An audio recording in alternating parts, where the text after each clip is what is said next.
Hola, hola, ¿cómo están? ¿Se escucha? Sí, Miguel, se escucha bastante. Buenísimo. Te vamos a esperar un par de minutitos para ganar más audiencia. Hasta ahora vamos 17 conectados para comenzar nuestro primer meetup online.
Hola, ¿qué tal? Hola, Elena, ¿qué tal? Bien. O sea, dice, pueden conversar, pero no sé de qué. Hay mucha gente. Me Y da no, vergüenza. tranquila, sí estamos, vamos a comenzar pronto. Oye, Miguel, ¿el eco de Sí, dónde viene? ¿Es eco. tuyo? ¿Me escuchan con eco? No, ahora no. Parece que Ahora no. alguien tiene el parlante. Yo me escucho con eco. No, yo no escucho a nadie con eco. Rodrigo, dale de nuevo. Hola, ¿me escucho con Qué eco? raro. Aquí Puta, yo al Jonathan menos dice siento un que... poquitito, pero nada. ¿Y yo? Ah, Joaquín, acá.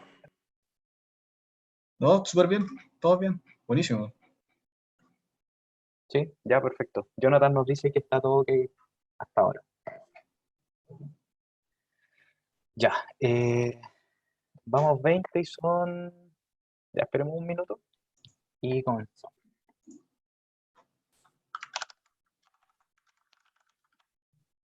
Eh, Oye, Miguel, consulta. ¿Sí? Yo la otra vez te mandé las diapos de la última presentación y la subió Daniel a la La, página.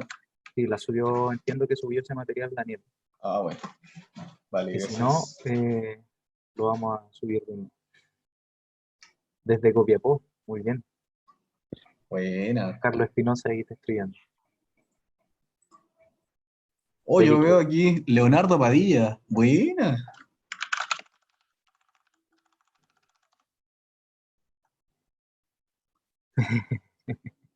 Era un ex coleguita de otra pega. sí, hay harta gente que se está sumando que antes Que no venía, man. no venía, claro. Ahí está Nacho Rossi también, lo veo, compañero de la U. Muy bien. Buena, Nacho. Ya, eh, comencemos mientras. Bueno, bienvenidos a todos a este primer meetup. Para Carlos Espinosa, que está diciendo ahí, su primer meetup, muy bien. Y, y particularmente es nuestro primer meetup online. Todo esto igual está un tanto en fase experimental, así que todo puede pasar en esta sesión. Pero la idea es que hagamos lo posible para que todo salga más bien ordenado. Y por eso mismo yo les quería mostrar a continuación. Aquí, espérenme que hay un pueden conversar que está ahí en la pausa. Ya, todos pueden ver la presentación, ¿no?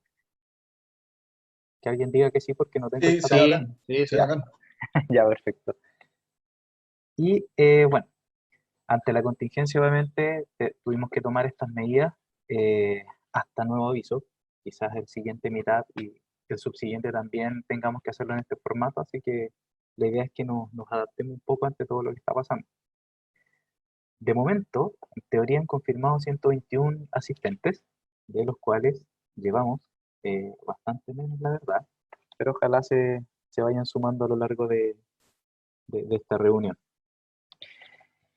Como dato, les quería comentar que la idea es que de ahora en adelante la confirmación a cada uno de estos eventos la realicemos a través de la página de Meetup en nuestro grupo que es User Chile, porque esto nos va a permitir de alguna manera gestionar de mejor manera, valga la redundancia, los asistentes y tener un poquitito más de control con quién accede a estos eventos, por temas de seguridad, etc. Entonces, idealmente, por favor, de aquí en adelante, como les dije, confirmen su asistencia a través de la página de nuestro Meetup. Y ahí también se van a estar informando las instrucciones. En el caso de hoy, por ejemplo, que es una sesión con contraseña, ahí se va a estar publicando, digamos, todos los pasos necesarios para poder acceder a estos eventos. Por último, para que nos ordenemos un poquitito, insisto, todo puede pasar hoy día, pero la idea es que establezcamos sesiones de preguntas, ya sea al final de cada exposición o bien la medida que el mismo relator lo solicite, solamente para no estar interrumpiendo a cada rato y que haya un relato más bien continuo de lo que se está presentando. Y en paralelo también podrán ingresar sus consultas vía chat. Si ustedes van a la esquina, digamos, al panel de control de Zoom, dentro de las opciones tienen un chat y ahí ustedes pueden ingresar sus preguntas, pueden dirigirlas a una persona en particular o a todos. Ustedes deciden con quién conversar acá. Y yo en este caso, que estoy haciendo el papel de host, me voy a encargar de filtrar algunas preguntas y así también recopilarlas y después hacerlas y leerlas para todos y para que nuestro expositor las responda. ¿Ok? Eso es solamente para mantener el orden y que no sea un caos y todos hablando y todos preguntando al mismo tiempo. Y para hoy, ¿qué es lo que tenemos? Tenemos a nuestros dos expositores. Primero nos va a hablar Rodrigo Rubio, él es doctor en estadística, eh, trabaja como consultor senior en EY Metric Arts y nos va a hablar de análisis de estructuras de dependencia a través de distribuciones diagonales. Y luego tendremos la participación de Joaquín Cavieres, estudiante también de doctorado en la Universidad del Paraíso, que nos va a hablar de estimación eficiente en modelos espacio-temporales. Ahí ellos les podrán dar más detalles acerca de ellos mismos. Así que vamos a comenzar y le voy a dar ahora la palabra a Rodrigo. Rodrigo, ¿estás por ahí? Acá estoy. Hola, buenas tardes. Primero quisiera consultar si el audio se escucha bien. Perfecto. Sí. Ya, súper. Entonces voy a compartir mi pantalla. No sé si están viendo actualmente la pantalla, lo que estoy proyectando. Sí, Sí. Sí, se ve acá. súper bien. Ya, perfecto. Bueno, como Miguel mencionó hoy día, les vengo a presentar les vengo a hacer una presentación titulada Análisis de estructuras de dependencia a través de distribuciones diagonales. ¿Ok? La presentación está estructurada de la siguiente manera. Primero voy a dar una breve introducción de, quién soy yo.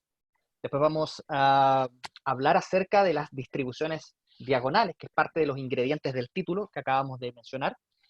En una tercera parte vamos a hablar acerca de un package que está actualmente en desarrollo, que se llama Diagonals. Y finalmente vamos a ver algunos experimentos numéricos y una aplicación a datos financieros. Así que básicamente este es el overview o la mirada global de la presentación de hoy. Ok, ¿quién soy yo?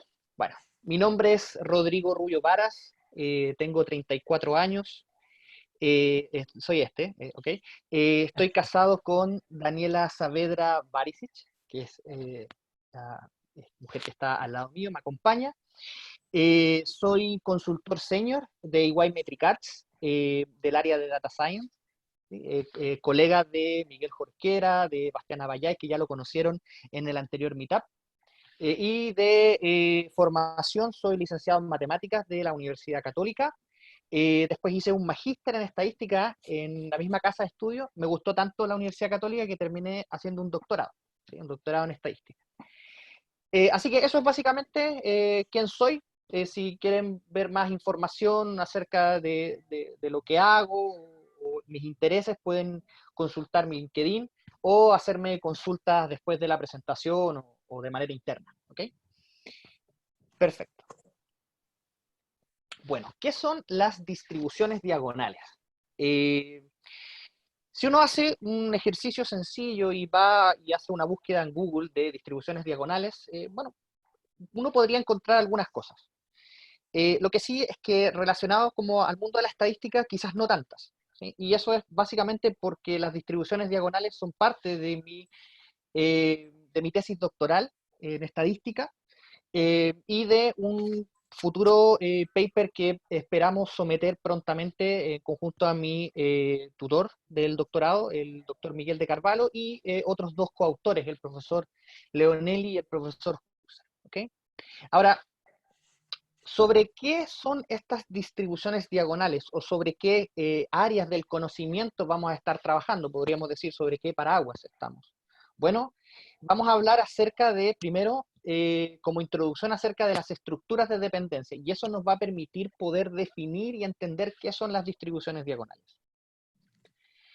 Bueno, la estructura de dependencia de un vector aleatorio nos dice mucho acerca del riesgo de combinaciones de eventos que no queremos. Por ejemplo, podríamos tener una pérdida conjunta en un portafolio, de acuerdo a alguna estrategia de inversión, o diversas reclamaciones al mismo tiempo de una compañía de seguros, o concentraciones combinadas de contaminantes en una ciudad. ¿Ok? Entonces es importante entender la estructura de dependencia o al menos hablar de la estructura de dependencia cuando queremos ver o analizar el riesgo, queremos gestionar el riesgo. Ahora, esta estructura de dependencia de un vector aleatorio queda completamente caracterizada por el conocimiento de una cópula, ¿sí? ¿Qué es básicamente una cópula? Bueno, una cópula lo que va a hacer es que va a establecer la relación formal que existe entre una función de distribución conjunta, multivariada, y sus marginales respectivas. Por ejemplo, una definición sencilla de lo que es una cópula, o de lo que vendría siendo una cópula, es que es una función de distribución del intervalo 0,1 de dimensional en el intervalo 0,1 con marginales uniformes. Así que, en palabras simples, es una función de distribución con marginales uniformes. ¿Okay? Ahora, en la literatura uno puede encontrar muchísimas cópulas. De hecho, uno podría hablar inicialmente de ciertas cópulas canónicas o cópulas base, ¿sí? Y entre ellas uno podría tener o podría mencionar la cópula de independencia o algunas otras cópulas paramétricas como las cópulas gaussianas, las cópulas T, y además todas las que pertenecen a la familia de las cópulas arquimedianas, por ejemplo. Acá, en este cuadro, en estas figuras, tenemos cuatro gráficos. En cada uno de ellos podemos observar, para la redundancia, observaciones que provienen de cada una de estas cópulas bivariadas, de la cópula gaussiana, la cópula T, Clayton y Gumbel. Y básicamente lo que uno observa acá es esta estructura de dependencia, que en estos casos en particular va a variar dependiendo del parámetro de la cópula que uno vaya moviendo. Es decir, que este parámetro básicamente va a controlar la estructura de dependencia en este vector aleatorio. Ahora, en términos formales, ¿sí? Esta relación que existe entre la cópula y la función de distribución conjunta la hizo Sklar en su teorema del 59, en el que básicamente dijo, ok, tenemos una función de distribución conjuntas, sus marginales, y podemos mostrar que existe una cópula, de tal forma de que podemos escribir nuestra función de distribución conjunta en términos de esta cópula y de sus marginales. ¿Okay? De hecho, si uno tuviera acceso a la densidad conjunta, entonces, de F, entonces uno puede escribir esta densidad conjunta en términos de las marginales, de este producto de las marginales, y de una expresión en términos de esta cópula que la llamamos la cópula densidad o la densidad de la cópula o la cópula density, como quieran llamarla, y de las marginales. ¿Okay? Entonces, por ejemplo, nosotros sabemos que para el caso de la independencia, la conjunta se puede escribir como el producto de estas marginales, ¿sí? Que está acá. En tal caso, eso nos hace pensar de, bueno, ¿cuál entonces sería la función de cópula asociada al caso de la independencia? Bueno, es en el caso en que toda esta expresión que está acá es básicamente idénticamente igual a 1. ¿Ok? Por lo tanto, simplemente a través de este ejemplo que estamos viendo acá, podemos de alguna manera darnos cuenta de la importancia que tiene la cópula para poder establecer la estructura de dependencia que existe en un vector aleatorio. ¿Ok? Ahora, mientras esta estructura de dependencia, de alguna manera, o mientras esta cópula, perdón, permite caracterizar la estructura de dependencia de un vector aleatorio, uno quizás podría estar interesado en comprimir las características esenciales o sintetizar o resumir las características esenciales de una estructura de dependencia. ¿En qué sentido? Supongamos que tenemos una estructura de dependencia dada a través de una cópula de Gumbel. ¿Okay? Lo que a nosotros nos gustaría ver o obtener es una función de menor dimensión, ¿sí? O sea, en este caso tenemos dimensión 2, obtener algo de dimensión 1, que nos permita poder, de alguna manera, describir lo que yo estoy observando, ¿sí? Es decir, describir esta estructura de dependencia, pero con una función de menor dimensión. De tal manera de que, por ejemplo, mirando la forma que tiene esta función, yo pudiese, de alguna manera, entender cómo es la estructura de dependencia que estoy obteniendo, que estoy observando. ¿Ok? Y eso incluso independiente de D. Es decir, si estoy en el caso multivariado, ¿sí? O sea, tengo un vector multivariado y tengo una estructura de dependencia en ese vector, me gustaría tener una función de menor dimensión, de tal manera de mirando su forma, poder hacerme una idea de esa estructura de dependencia multivariada. ¿Ok?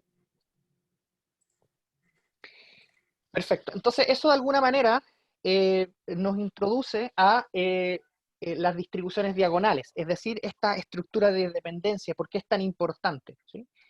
Y en esta presentación vamos a hablar de esta familia de distribuciones que están basadas en métodos de cópulas que van a, de alguna manera, extender el concepto que entendemos por distribuciones marginales, o el concepto de distribuciones marginales. De hecho, una clase importante de la familia de estas distribuciones diagonales que vamos a ver más adelante se llaman las diagonales principales, y que básicamente van a ser distribuciones univariadas con una restricción en la media que van a permitir poder resumir los aspectos esenciales de la estructura de dependencia que existe en un vector aleatorio.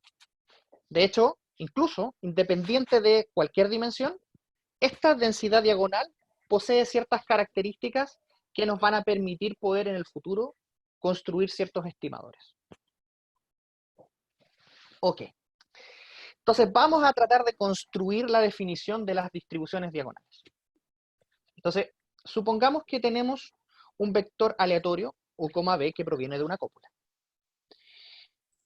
Entonces, este vector u, b, lo que podemos hacer, ¿sí? O sea, mirando observaciones que provienen de este vector aleatorio, podemos estas observaciones proyectarlas en los ejes de proyección, que van a ser u, 0 y 0, b.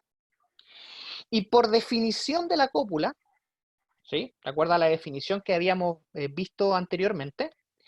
Estas observaciones se pueden ver como observaciones que provienen de una distribución uniforme 0,1. Entonces, ¿qué es lo que estamos diciendo? Si, por ejemplo, acá tenemos nuestras observaciones que provienen de una cópula, ¿sí? Es decir, pares u, b, y los proyectamos sobre estos ejes, sobre el eje u y sobre el eje b, o v, perdón. Entonces, esas observaciones que tenemos se pueden ver como observaciones que provienen de una distribución uniforme 0,1. ¿Ok? Entonces, uno podría pensar lo siguiente. Bueno, ¿qué pasa si estos pares que tengo y que estoy observando acá en el cuadrado unitario, en vez de proyectarlos, o solamente en vez de proyectarlos sobre estos ejes u, 0 y 0, v, yo los proyecto sobre cualquier segmento de recta que pasa por el origen y que está en el primer cuadrante? ¿Sí? ¿Qué pasaría con esa proyección? Y de aquí en adelante, cuando hablemos de proyección, siempre nos vamos a estar refiriendo a proyección ortogonal. Entonces, ¿qué pasaría con estas proyecciones sobre estos segmentos de rectas?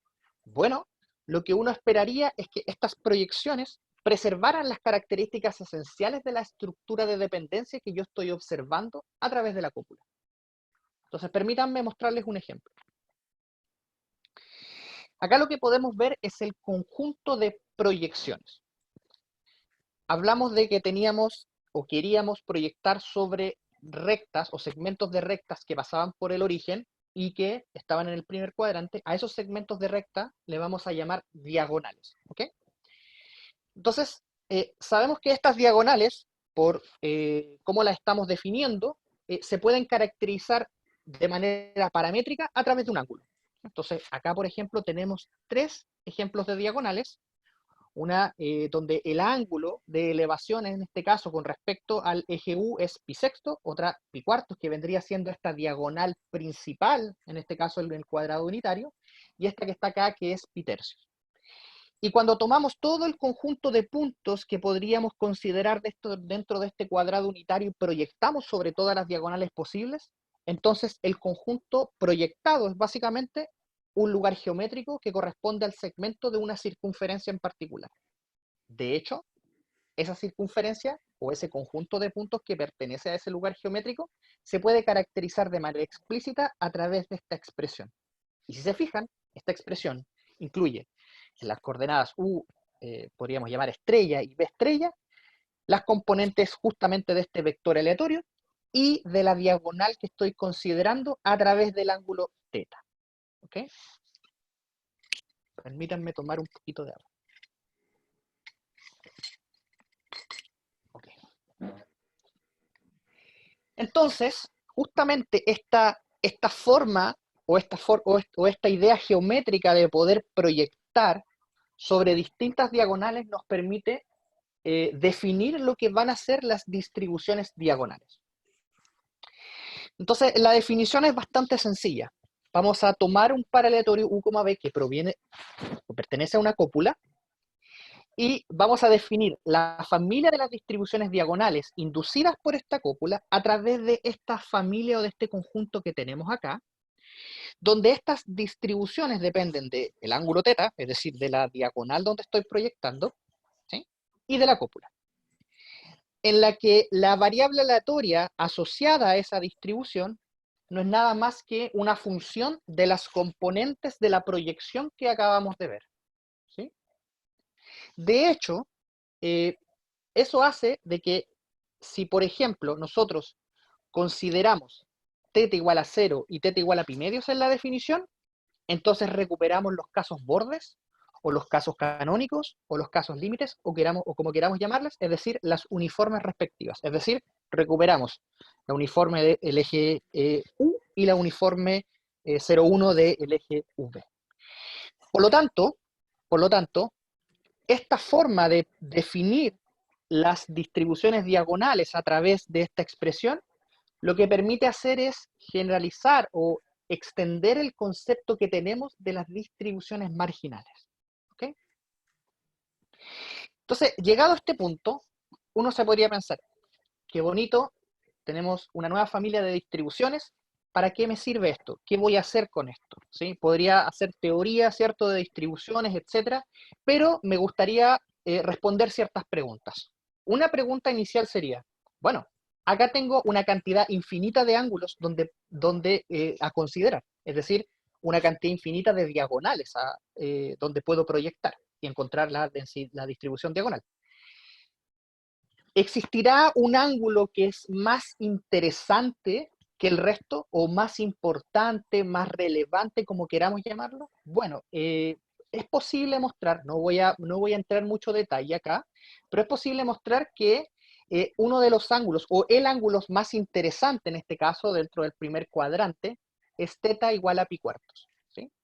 Y cuando estamos parados en este ángulo, ¿sí?, o estamos considerando este ángulo θ igual a pi cuartos, entonces la distribución diagonal asociada la vamos a llamar la distribución diagonal principal. ¿Ok? Por lo tanto, en esta presentación vamos a poner foco justamente en esta distribución diagonal principal.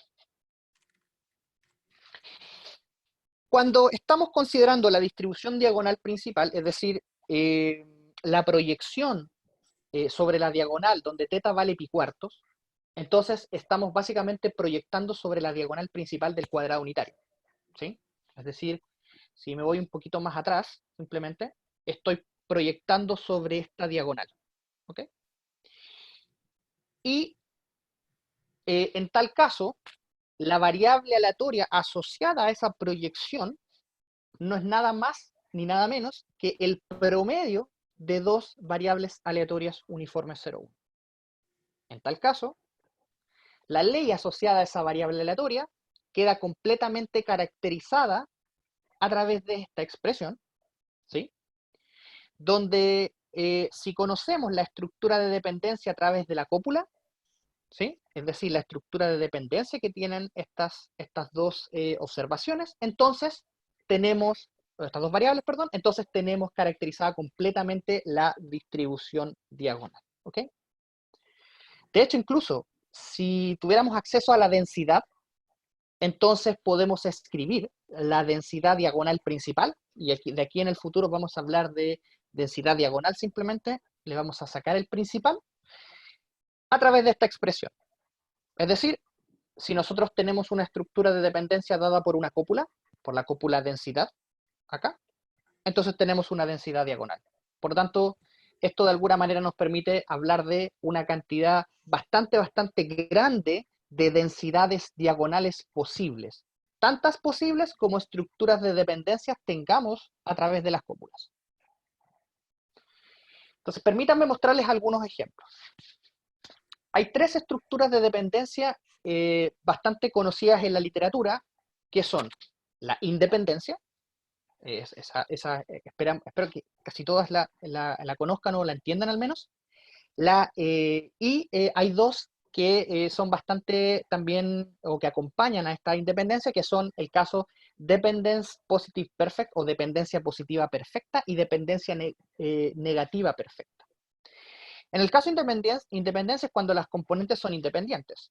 En el caso de dependencia positiva perfecta es cuando una tiene la misma ley que la otra, es decir, U es igual a B, en ese sentido. O V, perdón. Y cuando tenemos el caso de la dependencia negativa perfecta, entonces tenemos que V es igual a 1 menos U. Cuando estamos en el caso de la independencia, entonces la densidad asociada a ese caso no es nada más que la densidad del promedio de dos variables aleatorias uniformes independientes, uniformes 0,1 independientes. Y de hecho, en general en los cursos de probabilidad, ¿sí? A veces aparece este ejercicio. La densidad asociada justamente a ese caso es una densidad triangular, ¿okay? Así que tiene esta forma. Para el caso de la dependencia positiva perfecta, como la ley de U es la misma que la de V, entonces vamos a tener que ese promedio simplemente es U o V. Y por lo tanto vamos a tener que la densidad diagonal es simplemente la de una uniforme. Para el otro caso, como B es igual a 1 menos U, entonces la densidad esencialmente se degenera acá en 1 medio. Ahora, no solamente para estos casos, sino que además para todas las densidades diagonales, hablamos de los momentos, y sus momentos son bien particulares porque siempre la esperanza de mi variable aleatoria va a ser 1 medio. Independiente de la estructura de dependencia que tengamos, la esperanza siempre va a ser 1 medio. Y la varianza de esta variable aleatoria, es decir, la varianza de la variable aleatoria de la distribución diagonal principal, o distribución diagonal nomás, conecta con el Spearman-Rho. ¿Ok? Entonces, permítanme ilustrar ejemplos un poco más complejos que estos. Supongamos que tenemos estructuras de dependencia dadas a través de cópulas normales, o de una cópula normal, ¿sí? La estructura de dependencia que uno puede observar acá está gobernada a través de este parámetro ρ, ¿sí? De la cópula normal. Okay. Entonces, en este caso, estos parámetros que están acá nos van a decir y nos van a hablar de cómo es esta estructura de dependencia entre las componentes, ¿sí? Y lo que vamos a hacer acá es, vamos a simular de esa cópula en cada uno de estos tres escenarios, Y luego esas observaciones que tenemos las vamos a proyectar sobre la diagonal principal. ¿Ok? Y de manera paralela vamos a obtener las densidades diagonales asociadas a este caso con estas cópulas. Es decir, utilizando de hecho incluso esta expresión que tenemos acá, ¿sí? Como tenemos el conocimiento de esta cópula, que es la cópula normal, entonces podemos caracterizar la densidad diagonal a través de esta integral. ¿Ok? Entonces, ¿qué es lo que podemos observar acá? Por ejemplo, para este caso, donde tenemos que ρ es menos 0,8, ustedes pueden observar cómo están las observaciones y cuál es la forma que tienen cuando se proyectan. Y podemos observar que están más concentradas acá en torno a un medio, ¿sí? A diferencia del resto de los escenarios que estamos mostrando. Si se fijan acá ahora en la forma que tiene la densidad diagonal asociada, un poco está reflejando eso que yo estoy observando en la estructura de dependencia acá. ¿Sí? Lo mismo va a pasar acá para estos otros escenarios. Acá tenemos el escenario independiente, es decir, la estructura de dependencia, y mirando la forma que tiene la densidad diagonal, entonces nos podemos hacer una idea de esa estructura de dependencia que estamos observando. Lo mismo va a pasar acá. ¿Sí? Acá tenemos ρ igual a 0,8. Eso tendería a uno pensar, ¿cierto?, que las variables son más dependientes, ¿cierto?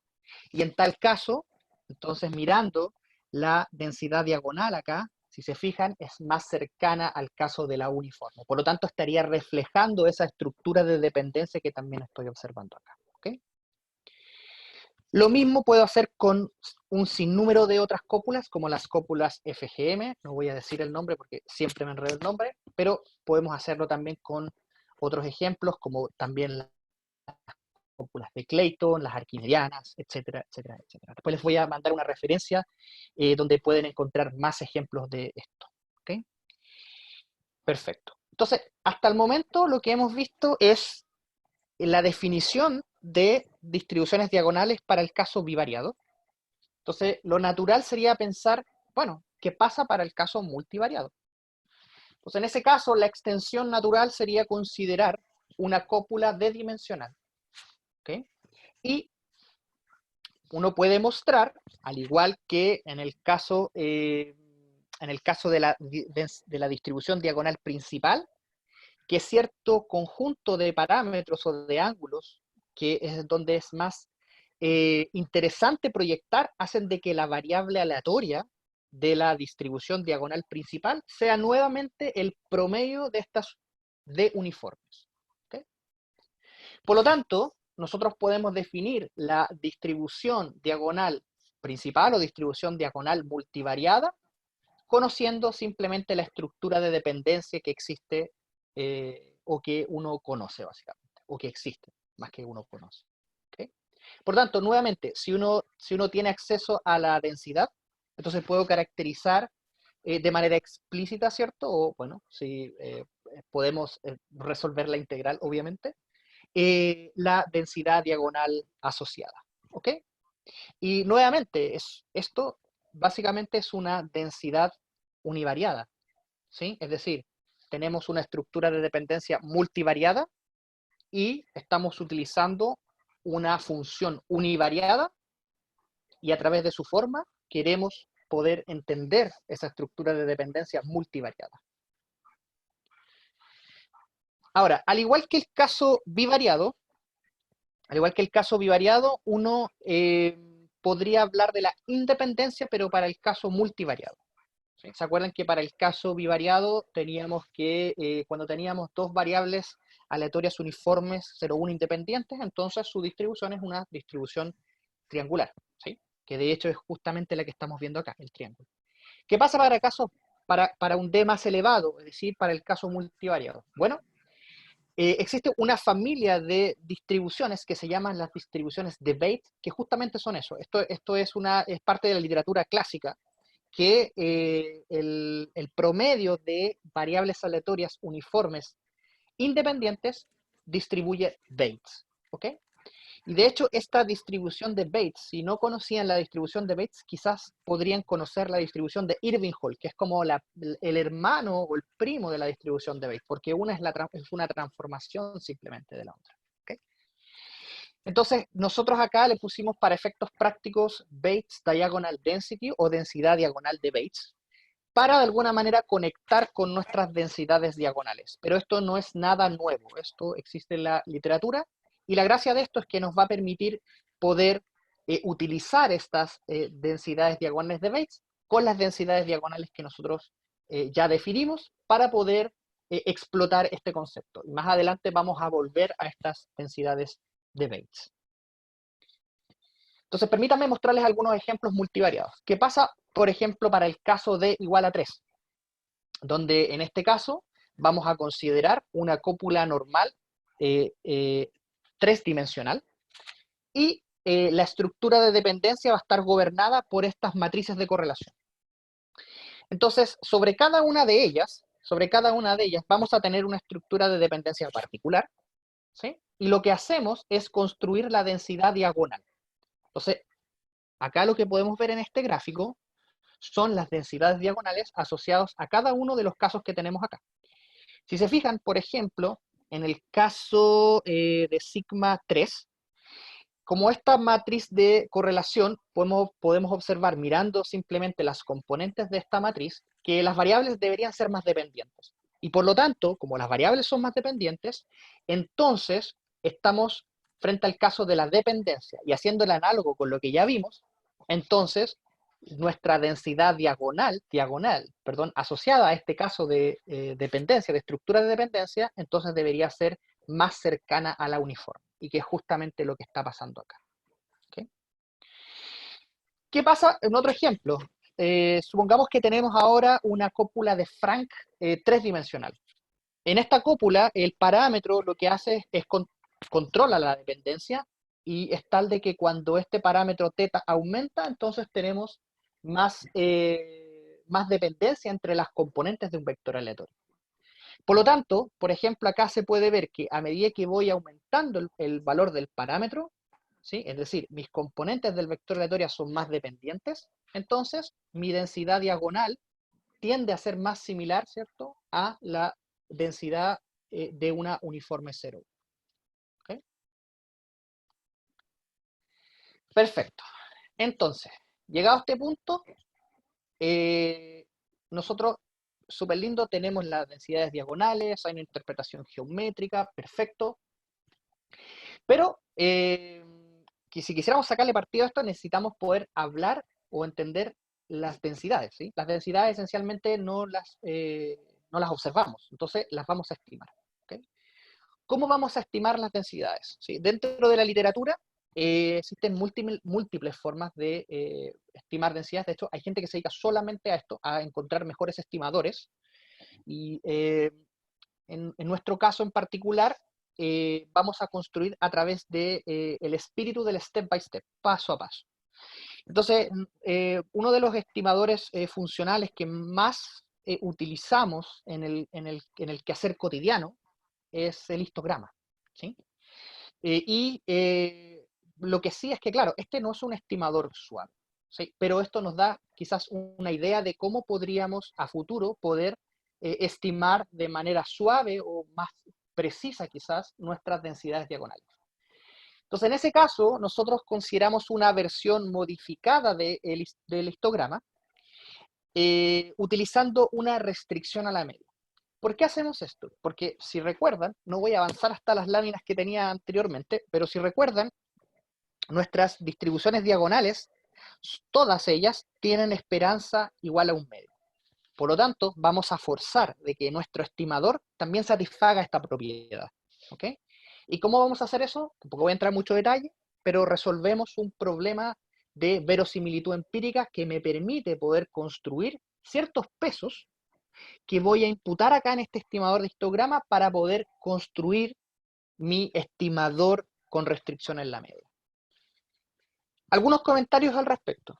Este estimador, comparándolo con el estimador histograma usual, un poco mejor, Además, no solamente eso, sino que es un estimador que es consistente, débilmente consistente, al menos tenemos eso por el momento, y satisface la condición de momento, lo cual es bastante bueno. ¿Ok? Entonces, pasado ese primer step o ese primer paso, decidimos construir un estimador suave. Y hoy día les voy a presentar uno dentro de los otros 3 estimadores suaves que tenemos. Los otros 2, los últimos 2 están en desarrollo actualmente, así que no quise incluirlos en la presentación, pero si quieren después podemos hablar un poco de eso. Dentro de los estimadores suaves que uno podría considerar, los más clásicos, o uno de los más clásicos, son los estimadores de kernel. ¿Okay? Ahora, uno de los problemas que tienen los estimadores de kernel es que dependiendo del kernel, ¿sí? Los kernel ponen más afuera, o ciertos kernel ponen más afuera del intervalo 0,1. Y nuestras distribuciones están soportadas en justamente ese intervalo. Por lo tanto, para remediar ese problema, vamos a construir en torno a lo que propuso Ginens en su artículo del 2014, en que él lo que quería hacer era estimar una densidad en el intervalo 0,1, y para eso lo que hizo fue considerar una transformación Probit, ¿sí? ¿Y qué es la transformación Probit? Es básicamente esta transformación que podemos ver acá, donde esta expresión es la inversa de la función de distribución acumulada, ¿sí? De una normal estándar. ¿Y cuál es la gracia de esto? Que tomo el intervalo 0,1 y a través de esta transformación Probit la extiendo a todo R. Entonces, ¿cómo funcionaría esto? Mi estimación. Bueno, tengo Z, mis observaciones, y yo quiero encontrar una estimación de la densidad de Z. Aplico una transformación Probit, ¿sí?, a mis observaciones, y lo que hago es estimar la densidad de S en todo R, y después a través de la transformación Probit me devuelvo y estimo Z. Eso es básicamente el espíritu de esta expresión que está acá. Por lo tanto, encuentro un estimador primero para f de S, aquí podríamos poner un gorrito, ¿sí? Y después, como ya tengo el estimador para S, entonces tengo un estimador para Z. Eso es básicamente, ¿sí? Entonces, encontrado eso, además, al igual que en el caso del estimador de histograma, vamos a poner una restricción en la media. Si lo hicimos con el histograma, ¿por qué no hacerlo con el estimador suave? Entonces, de la misma manera, resolvemos un problema de verosimilitud empírica, encontramos los pesos asociados, y por lo tanto tenemos la expresión del estimador para la densidad diagonal principal, o densidad diagonal, de Z, ¿sí? Devolviéndonos obviamente a través de la transformación Probit. ¿Okay? De hecho, esto es un poquito más general porque es independiente esta técnica que estamos construyendo acá, es independiente de la transformación que estemos considerando. Bajo ciertas condiciones, uno puede encontrar un estimador para la densidad diagonal que dependa justamente de esta transformación. Y actualmente lo que estamos haciendo, parte del desarrollo y de la investigación que estamos desarrollando, es justamente estudiar los efectos que tienen esta transformación sobre el estimador que estamos construyendo.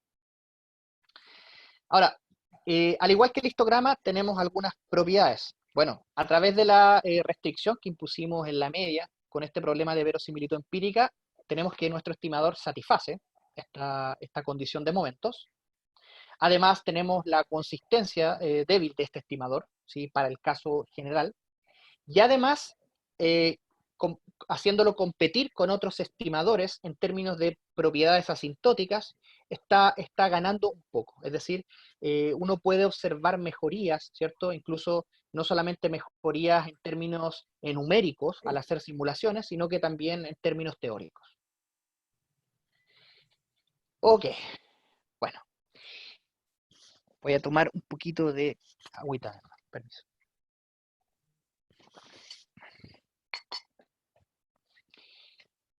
¿Cómo poder explotar un poquito más las distribuciones diagonales?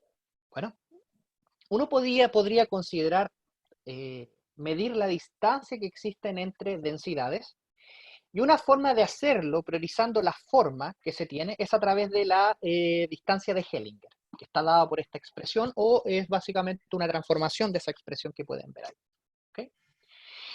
Uno puede definir el df, como está acá, como el número efectivo de dimensiones a través de esta expresión, ¿sí? Donde esta expresión, ¿sí?, básicamente hace de que uno quiera encontrar el valor de d, ¿sí?, o de prima, que maximiza esta expresión. Por lo tanto, hace de que queramos un valor en el que esta expresión que está acá arriba, ¿cierto?, sea más chiquitita. ¿Sí? Entonces vamos a tratar de interpretar esto. ¿Qué es lo que estamos hablando cuando nos referimos a este número efectivo de dimensiones? Primero notemos que este 10, por definición, es un número que está entre 1 y d, ¿cierto? O sea, acá tomando el argumento máximo, ¿sí?, es siempre un número que va entre 1 y d. O sea, así que es un número natural.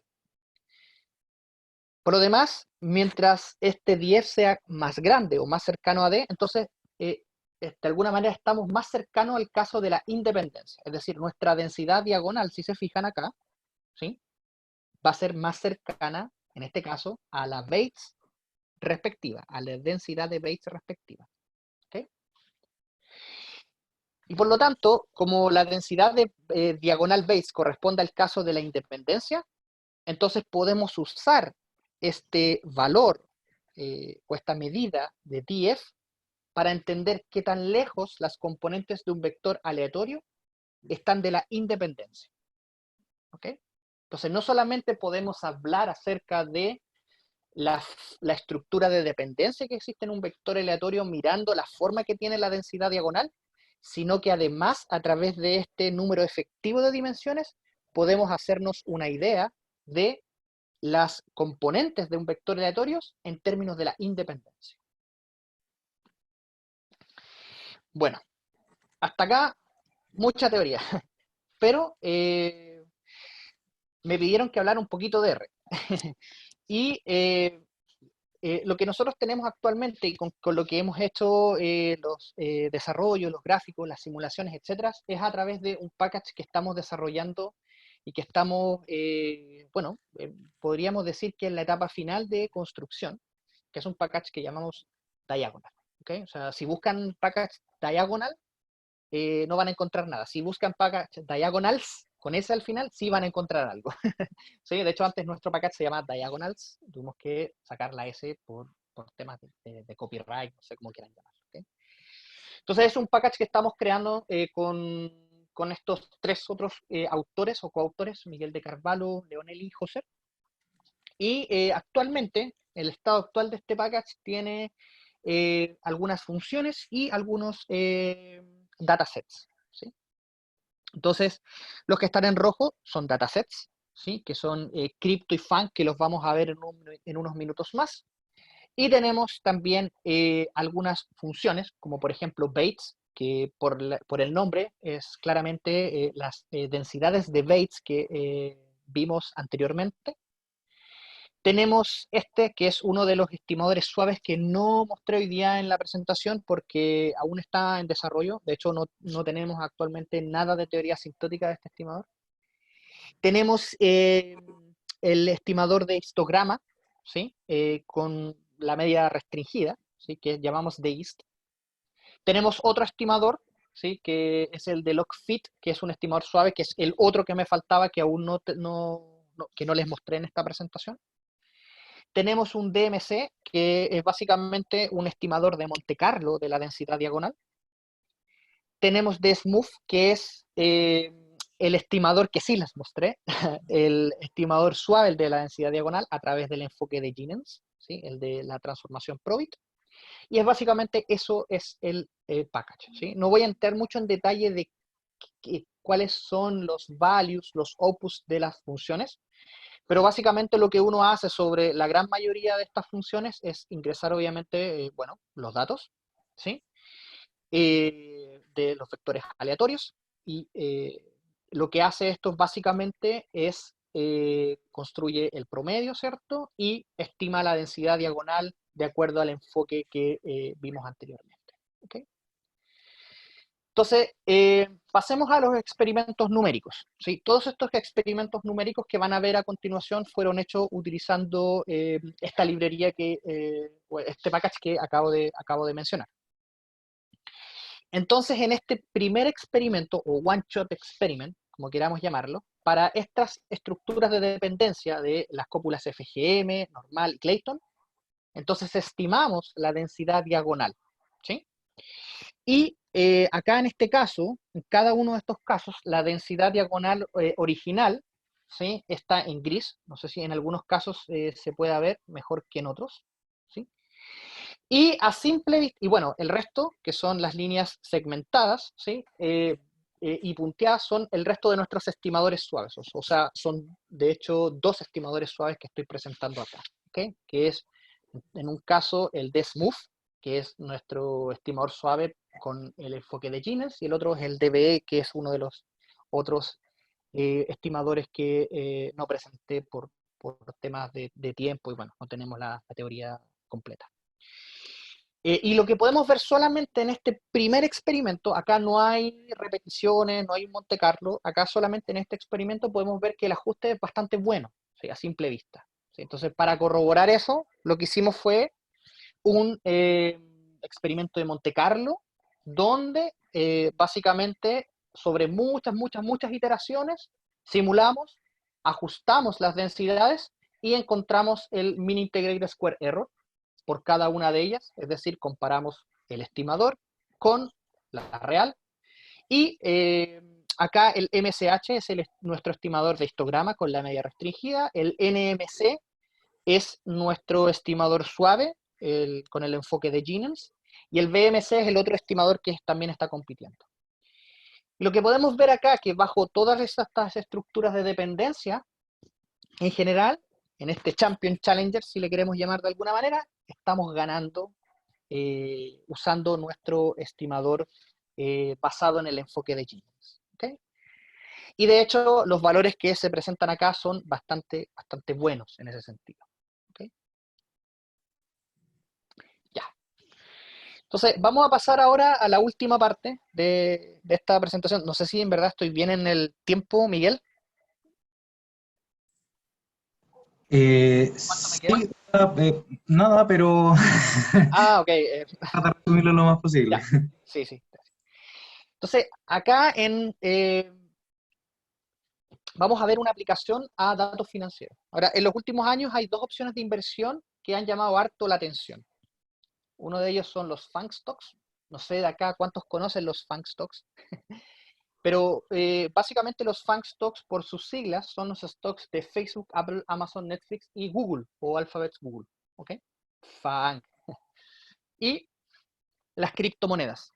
¿Sí? O sea, dos opciones de inversión interesantes. De hecho, mucha gente dice, y son bastante estudiados en los FANG stocks porque dicen que mueven el mundo, básicamente. ¿Okay? Y las criptomonedas son otras opciones de inversión interesantes, muy interesantes hoy en día. ¿Sí?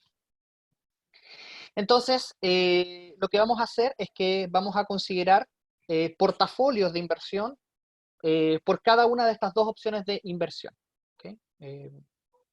Perfecto. Entonces acá tenemos alguna serie de tiempo para los FANG stocks. ¿Sí? De hecho, tenemos los negative log returns, los retornos negativos logarítmicos de estos activos financieros.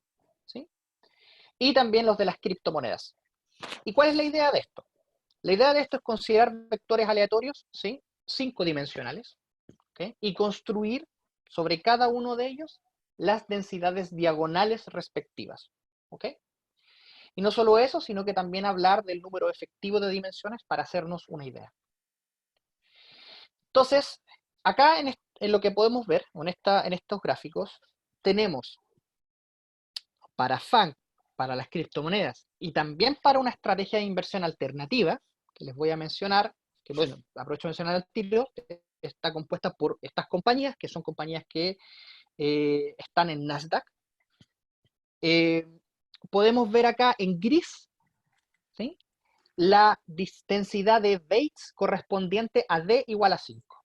¿Sí? Es decir, si estas componentes fueran tales que su estructura de dependencia fuera más cercana a la independencia, entonces su densidad diagonal debería ser más cercana justamente a esta densidad en gris que estoy observando acá, ¿sí? Lo cual no es el caso, ¿sí? En negro acá, ¿sí? En la línea o en la curva negra, tenemos la densidad diagonal estimada usando el enfoque de Jeans, es decir, nuestro estimado suave, y bueno, el histograma con la restricción en la media sobre cada uno de ellos. ¿Okay? Análogamente, también calculamos el número efectivo de dimensiones para cada una de estas 3 estrategias de inversión. De hecho, podemos observar para esta estrategia de inversión del centro del alternativo que es igual a 1. ¿Qué quiere decir eso?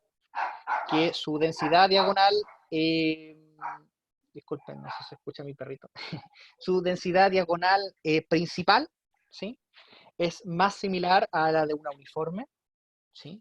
Y eso nos está diciendo de que las componentes, o la información que nos está entregando es que las componentes, ¿sí? De este vector de alternative, ¿sí?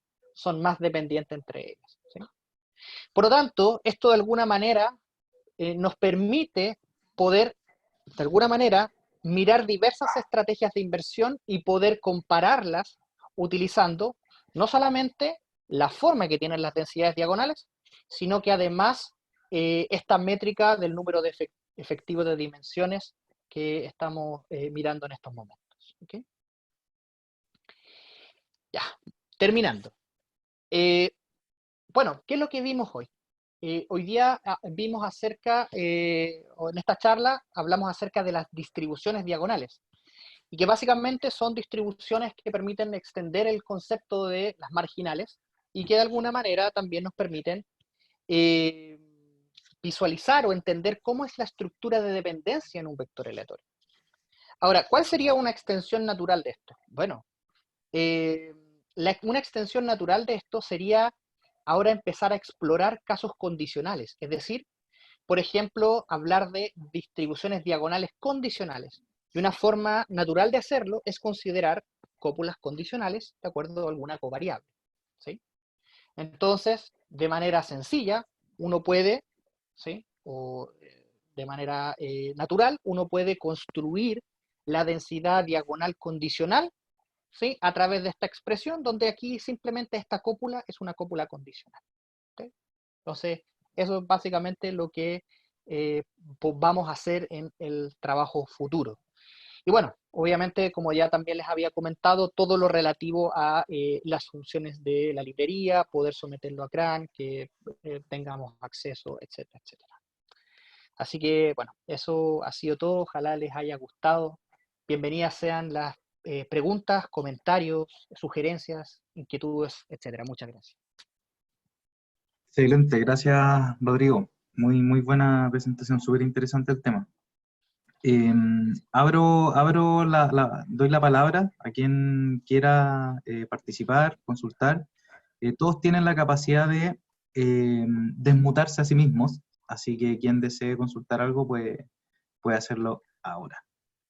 Vamos a dedicar unos minutitos para esta instancia.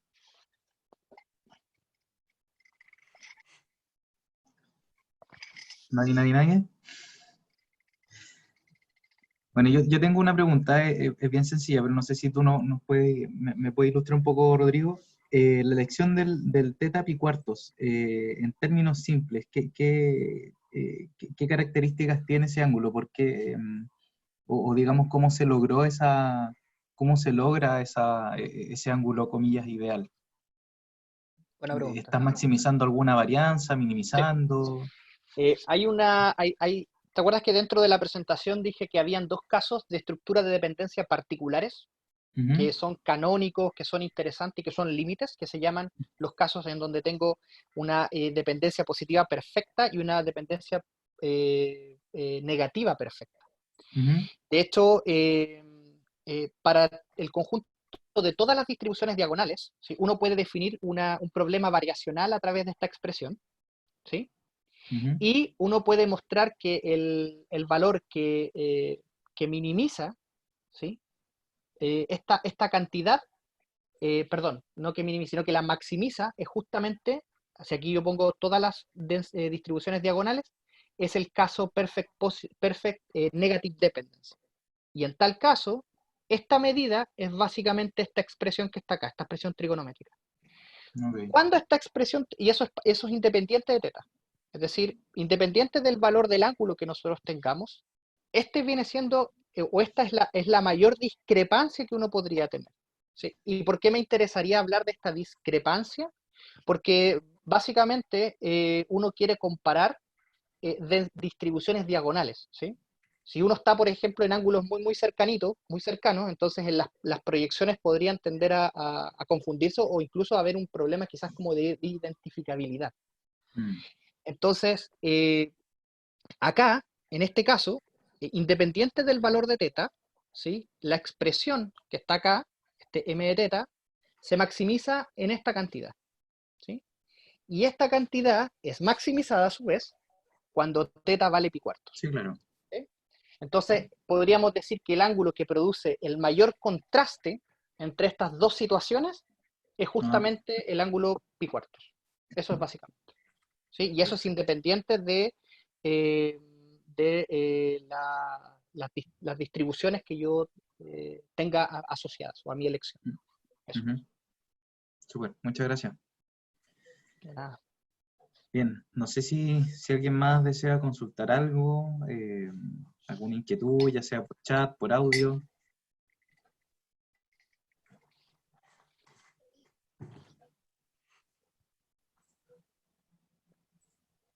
O tirar huevo, o tirar tomates también. O sea, Hola, ¿puedo hacer una consulta? por Sí, supuesto que claro, sí. Tora 9001, ¿no? Sí, Rafael. Que sale por el computador la identificación. Perfecto, Sí, dale nomás. sí, no, mira, lo que pasa es que, bueno, yo no tengo mucha experiencia en el tema, pero entiendo que para el último ejemplo que muestras, que un poco me aterriza más, el tema de las cópulas, el de las acciones, siempre ha habido, o por lo menos en el tema de la finanza, en varios papers que he leído, siempre había un tema con la elección de la distribución de los retornos. Ujú. Porque al final todos dicen, no, las acciones, si uno mira la serie de tiempo, en general los modelos asumen que, o muchos modelos dicen que podría asumir una distribución normal los retornos, pero al final lo que se ha conocido en el mundo de la finanza como los stylized facts, es decir, Ujú. como que lo que no funciona, Sí. dicen que no, porque en realidad los retornos no tienen distribución normal, sino que Ujú. son Sí, sí. lo normal y bueno. Pero al final igual terminan siendo supuestos. En el Ujú. caso de lo que entiendo de tu presentación, que yo no soy tan matemático, pero más o menos la voy pescando por algún lado, entiendo que con este método de las cópulas se busca entender las distribuciones de alguna forma bueno, en este caso yo te hablaba de los retornos, Ujú. Sí, pero mediante cierto... Ahora, ¿cuál es la cercanía frente a esto que te comento? ya, a ver, buena pregunta, es muy buena pregunta. En general, el enfoque que le estamos dando no es un enfoque como más clásico de serie de tiempo que tú me estás mencionando, ¿cierto? O sea, uno podría, por ejemplo, no sé, hablar de diversos modelos de series de tiempo donde uno asume una ley en los retornos, ¿sí? Una distribución. Ahora, en términos de cómo se conecta eso con la teoría, acá la ventaja es que nosotros no nos casamos con una distribución, ¿sí? ¿En qué sentido? Incluso uno podría devolverse acá, muy atrás, ¿ok? Y acá, donde decimos que el conocimiento de una cópula de alguna manera permite entender la estructura de dependencia que existe en un vector aleatorio, ¿ok? Un enfoque posible sería poder estimar la cópula. Y para eso hay un montón de técnicas y de hecho que están muy relacionadas justamente a lo que tú mencionas. Es decir, a suponer distribuciones sobre, por ejemplo, no sé, componentes del vector aleatorio, ya sean retornos, etc. ¿Ok? Acá en este caso, nosotros no estamos estimando la cópula, ¿sí? No estoy tratando de obtener una forma de que me permita poder obtener un estimador funcional o lo que sea de la cópula. ¿Por qué? Porque eso sería hacerlo en la misma dimensión de la estructura de dependencia que yo estoy observando. Y lo que queremos hacer es algo de menor dimensión, algo más sencillo, algo que mirando simplemente la forma yo pueda entender lo que está pasando. Pero no me estoy casando con una distribución arriba. No sé si se entiende eso.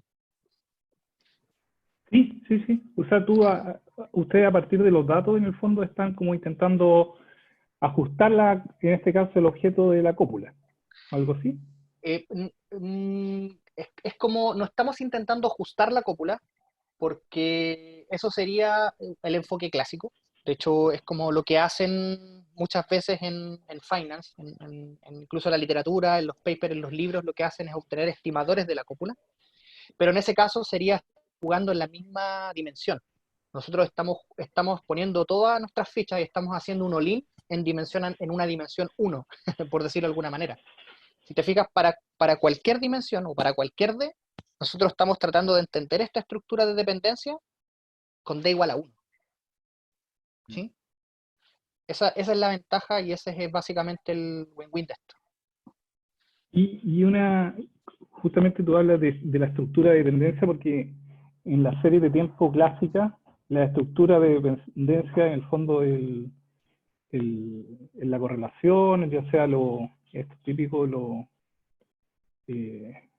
los ARIMA que uno ve, que están los órdenes, qué sé yo, ya sea si son autorregresivos o medias móviles, esas son como la estructura de dependencia que hay. En Claro, este caso, ¿cómo se relacionan con esta? O sea, acá te entiendo. O sea, acá, ojo que acá estamos hablando de casos multivariados, ¿sí? En el otro caso, tú lo que tienes, por ejemplo, una serie univariada donde las realizaciones las observaciones que tú ves o que tienes provienen de una distribución y uno analiza la estructura de dependencia que existe entre estas observaciones de la serie. Acá lo que tengo es algo multivariado, ¿sí? Entonces acá la estructura de dependencia es entre las componentes del vector aleatorio. No sé si se entiende. Sí, o sea, yo por eso te hacía el paralelo con el mundo Claro. univariado. En el fondo Claro, que uno tiene estructura de dependencia que, claro, está el orden de la correlación. Claro. Por ejemplo, acá yo podría hablar por cada una de ellas lo que tú estás mencionando, ¿sí? Pero acá yo estoy mirando la estructura de dependencia global, ¿sí? Como en el vector aleatorio completo, ¿sí? Más que haciendo el zoom sobre cada una de las componentes. Perfecto. Gracias. De nada. Muchas gracias por tu pregunta. Sí, No me queda... Lo siento. disculpa, así que no había escrito antes a APG y no sé si Rodrigo nos puede responder muy conciso para ya darle el pase a Joaquín. APG nos pregunta cuál es la relación entre el método de reducción dimensional con la distribución diagonal en cuanto a la dependencia de variables. A ver, buena pregunta porque no lo hemos hecho y creo que sería una buena forma de hacerlos competir, porque, a ver, uno puede, como está escrito acá la pregunta, ¿sí?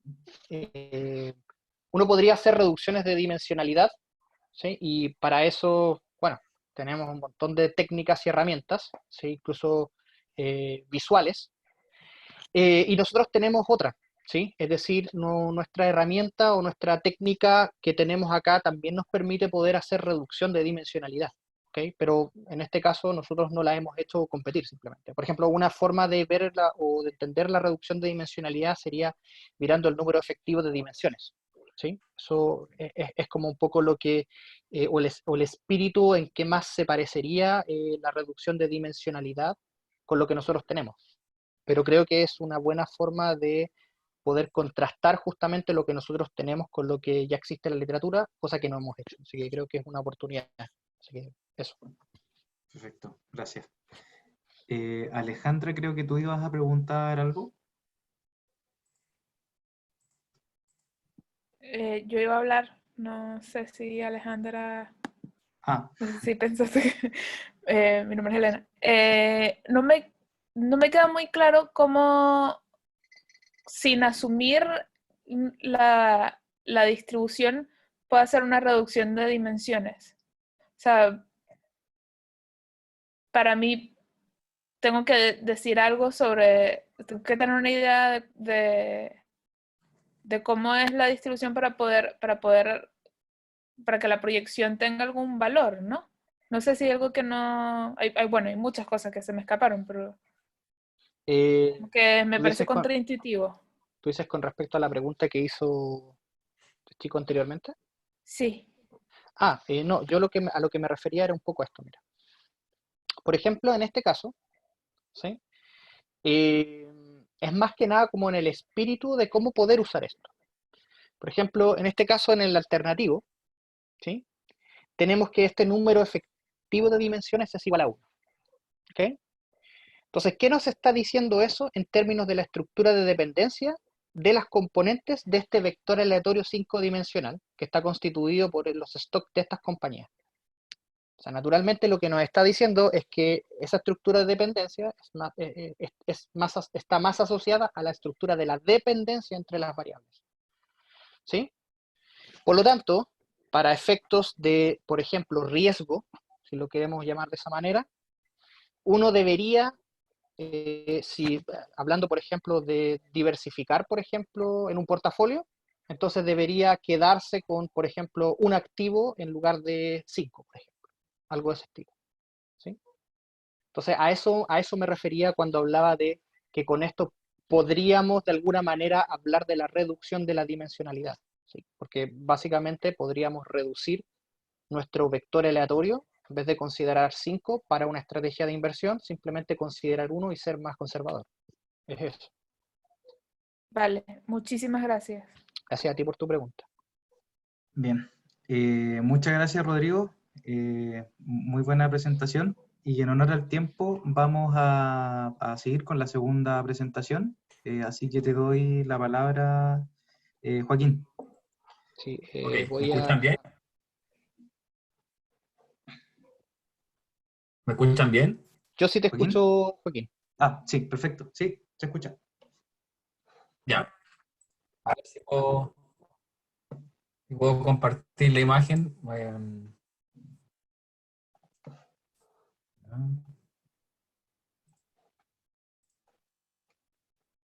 Sí, ahí te vemos. ¿Dónde está la sección de Abajito dice Share compartir Screen. pantalla? Acá está. Sí. Y tienes que seleccionar la aplicación que deseas compartir o el Ya. escritorio completo. Ahí. Se está preparando.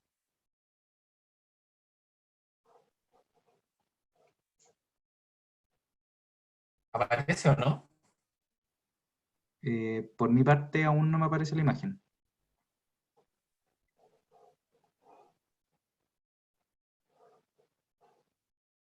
Pero yo ya puse la opción de compartir pantalla y... Ahora sí, Sí, ahora se ahí ve. aparece.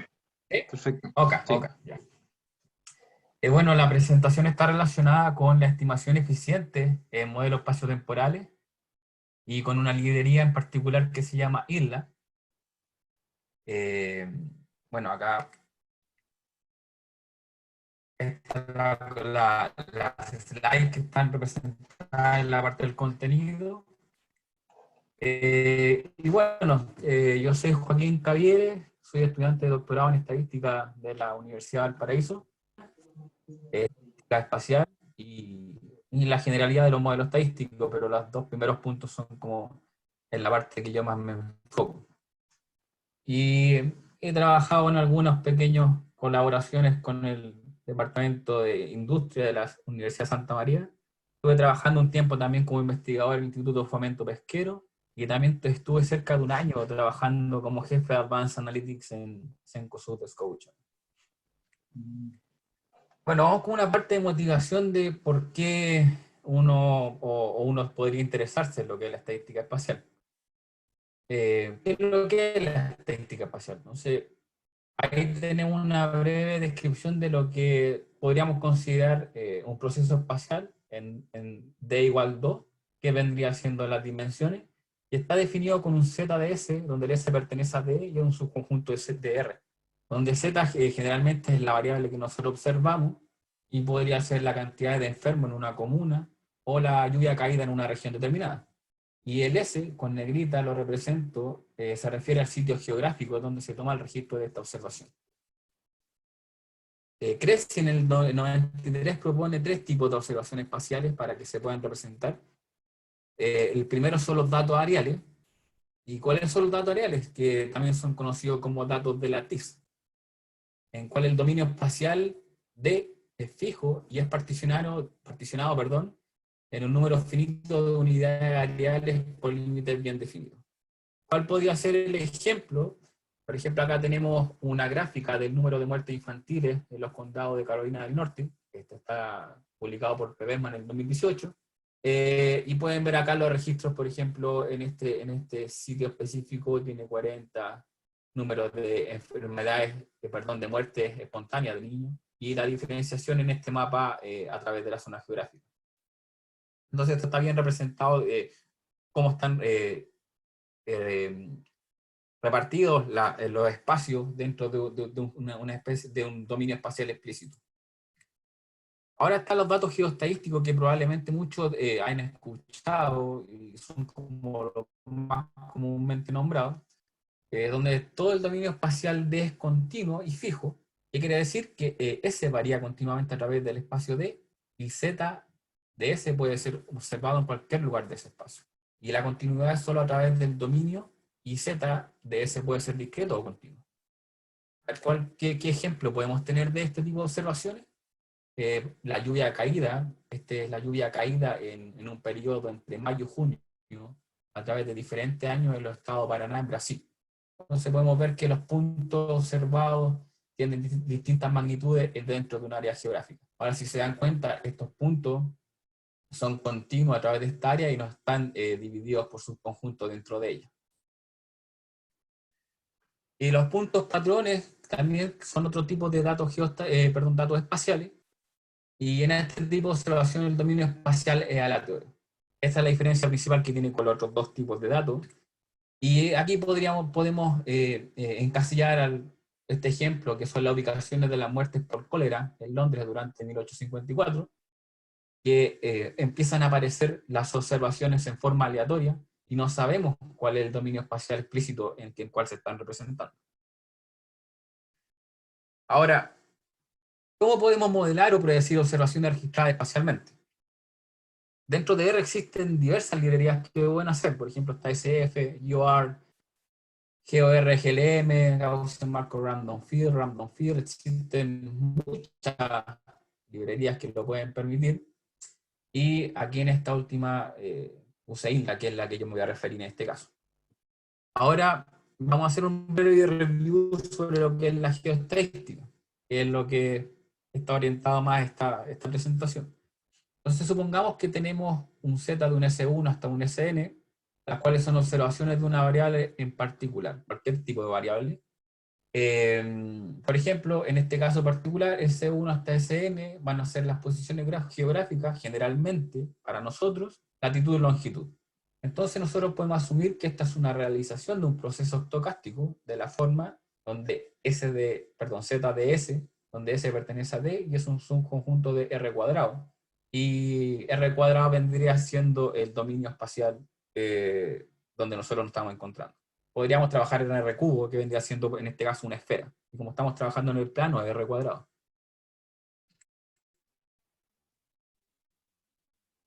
Ahora, un Gaussian Random Field es una sucesión de variables aleatorias donde las observaciones provienen de un espacio continuo y que tiene una distribución conjunta multivariante normal. Nosotros podemos representar ese Gaussian Random Field de este mismo estilo que es el proceso estocástico, y generalmente deben presentarse dos tipos de características principales de este proceso: que sea estacionario y además presente isotropía. Si nosotros asumimos estos dos tipos de características, la esperanza de esta variable aleatoria va a ser igual a mu y va a ser para todo el S que pertenece al subconjunto D. Y la covarianza entre sitios geográficos depende solamente de la diferencia entre esos sitios. ¿Okay? Que es la generalización de la geoestadística. Y la covarianza está por esa expresión, que es la diferencia vendría siendo esta covarianza de H, donde H es la diferencia de los dos puntos. La matriz de covarianza de un Gaussian Random Field, que vendría dando por esta expresión del sigma, especifica la estructura de nosotros cómo podemos dar la dependencia a la observación. Entonces, existen distintas funciones que pueden representar este tipo de dependencia. Por ejemplo, tenemos la covarianza exponencial, bueno, estas son algunas porque existen muchas más, y además tenemos esta la más comúnmente utilizada, que es la de Matern, y viene dada por toda esta expresión. No quiero detenerme a decir qué representa cada parámetro en este caso para poder avanzar con la presentación. Pero generalmente la Matern es una de las mejores que representan, por lo menos en el espacio, porque también hay una generalización. Podemos recordar que los procesos estocásticos vienen de la teoría de probabilidad, pero en espacios continuos, y vendría después la discretización en el tiempo, y esto vendría siendo un proceso estocástico, pero en el espacio. Ok, las ecuaciones anteriores permiten modelar observaciones con una dependencia espacial definida, sin ningún problema. Pero ¿cuál vendría siendo el problema? Si nosotros tenemos una gran cantidad de observaciones. Y si nosotros asumimos un Gaussian Random Field, y al menos de 5.000 observaciones hacia arriba, las estimaciones tienen un costo computacional muy alto. Que me atrevería a decir alrededor de 5.000 observaciones, perdón, 1.000 observaciones, ya se empieza a notar una gran diferencia en el tiempo de ejecución de los modelos. Entonces, ¿cuál es la solución? IRLA, obviamente. ¿Qué es lo que es IRLA? Integrated Near Laplace Approximation, que fue presentado inicialmente por Rubin en 2009, que presenta en sí lo que es la metodología. Lindgren et al., que es del 2015, que presentan la aplicación sobre modelos espaciales. Y este paper es lo más interesante, que yo no le voy a dar mucho énfasis porque la idea es representar algo más visual, pero este paper es como la conexión máxima que podemos tener sobre datos geoestadísticos y con la utilización de IRLA. IRLA utiliza la inferencia bayesiana a través de modelos gaussianos latentes, y dentro de este tipo de modelos nosotros podemos encontrar los típicos modelos lineales generalizados, que nosotros podemos utilizar para las regresiones logísticas, distribuciones de Poisson para modelos de conteo, modelos lineales generalizados mixtos, que también son utilizados mucho para análisis de varianza, en mediciones de datos longitudinales, series temporales, modelos espaciales y modelos espaciotemporales. Nosotros podemos utilizar esta librería y tratar de hacer estimación en todo este tipo de diferentes de modelos. Ahora, ¿por qué es eficiente computacionalmente? Vamos a describirlo. Consideremos el siguiente modelo, donde I SDI va a ser igual a U SDI más un término del error. ¿Ok? Entonces, generalmente nosotros asumimos que el término error es una distribución normal con algún sigma que nosotros le demos. Es independiente e idénticamente distribuido, y generalmente conocido como el efecto Nugget en la estadística espacial clásica. UDS, hago la anotación con la negrita para que se dé cuenta que es un vector y no una observación como en este caso. Es un proceso estocástico, que es un random field, o un Gaussian random field, lo que usted quiera llamarle, que cumple con las condiciones de estacionariedad y isotropía, y asociado a cada sitio en el dominio D.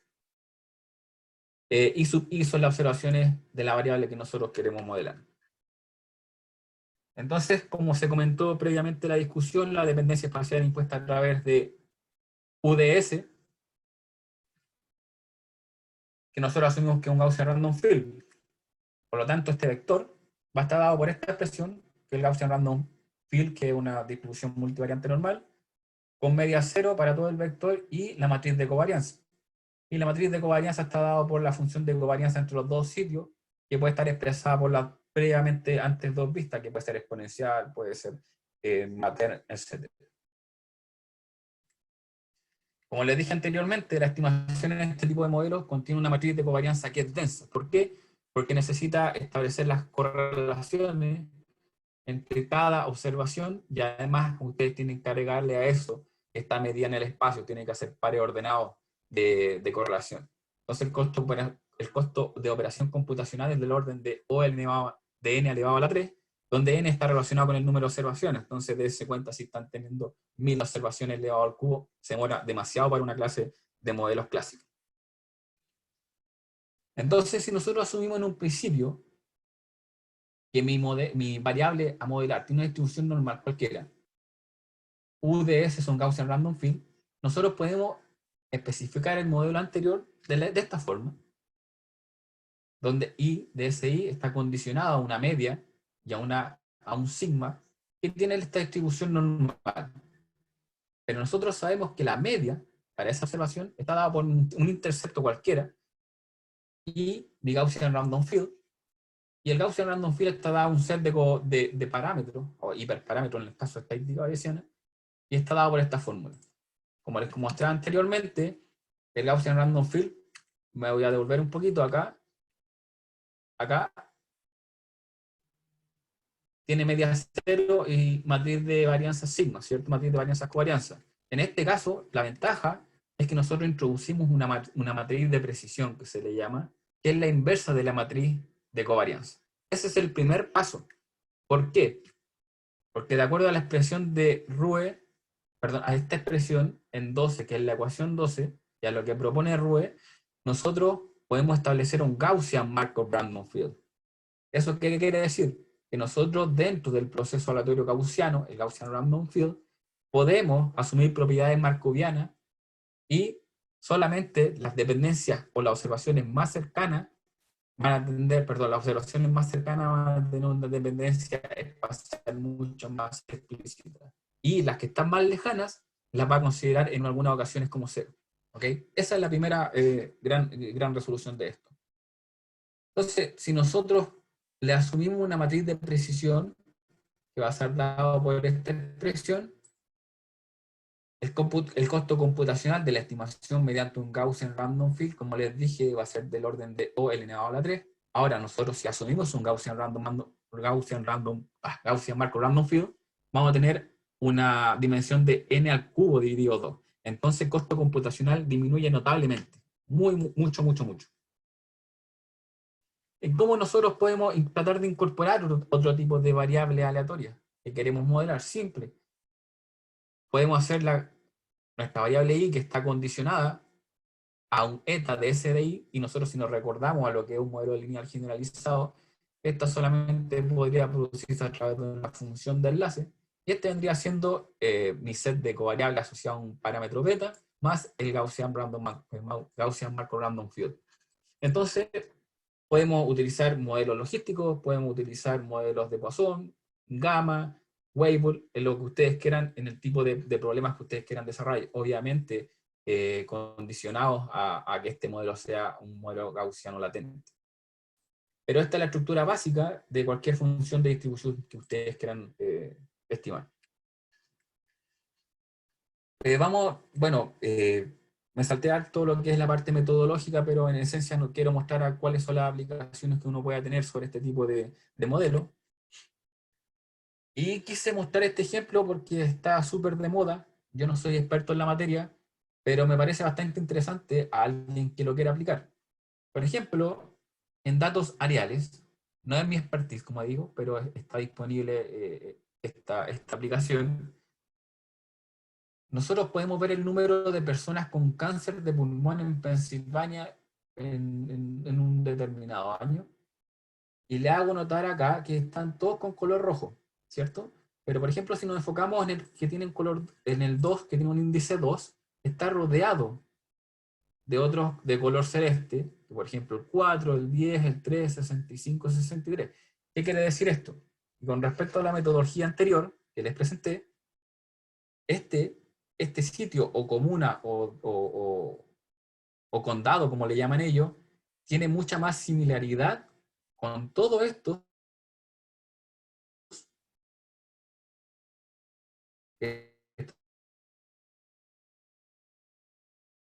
actual del COVID-19.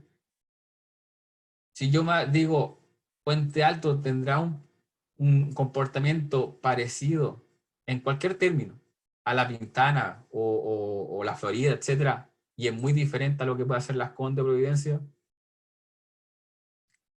Además, como se está modelando actualmente la enfermedad del COVID-19, lo hacen a través del CIR, un modelo CIR, donde hacen una tasa de incidencia y está definido como el I, que son mis variables observadas, y un valor esperado, donde este valor de los casos esperados puede calcularse como un RDJ de S y un NDJ de S, donde RDJ de S es el número de casos dividido por la población del estrato.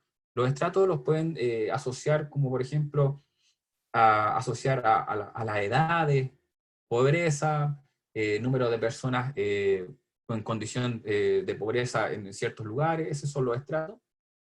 Y NDJ es la población del estrato J dentro del área I, y el área I vendría siendo, por ejemplo, estos con índice. Así se estima dentro de un modelo de epidemiología, los CIR, ¿okay? Que la incidencia, la razón de incidencia estandarizada. Esa aplicación, entonces, si lo vemos asociado a este ejemplo, podemos ver el condado Adams, Armstrong, Beaver, Bedford, un I sub I, que son los conteos observados de esta enfermedad de cáncer de pulmón, y esto es lo que uno esperaría. Entonces, mediante la ecuación que les presenté anteriormente, hacen una estimación de incidencia, de la razón de incidencia estandarizada. ¿Ok? Entonces, si este valor es menor a 1, este condado se comporta diferente a la población total. Si es igual a 1, como podría ser este caso, en este condado Beaver, la enfermedad se propagaría de forma como lo haría en la población. Y si es menor a 1, sería diferente. Esa es toda la ciencia de lo que, o sea, lo digo en forma básica, porque existe una metodología y una literatura detrás bastante fuerte, pero es para hacer un paralelo con lo que estamos mostrando. Y así se distribuiría a lo largo de todos los condados las estimaciones del CIR. Ahora, existe un modelo BIM, Besak, George and Molly, que está también presente en INLA. ¿Y cuál es la ventaja que tiene? Que nosotros estamos considerando las dependencias espaciales entre condados. Entonces nosotros podemos incorporar acá en este X sub I algún set de covariables. Podemos agregar la dependencia espacial a través de un Gaussian Markov-Random Field, y además podemos otorgarle un error aleatorio. Bueno, me hago solamente la pregunta de lo que le dije anteriormente. Ciertas comunas están más correlacionadas con otras en términos de su comportamiento, creo yo. Bueno, muestran las estimaciones, muestran las medias. El orden correlativo aquí tiene que ver con las comunas o los condados que ellos presentan. Los límites inferiores de credibilidad y de confiabilidad, y que muestran los intervalos.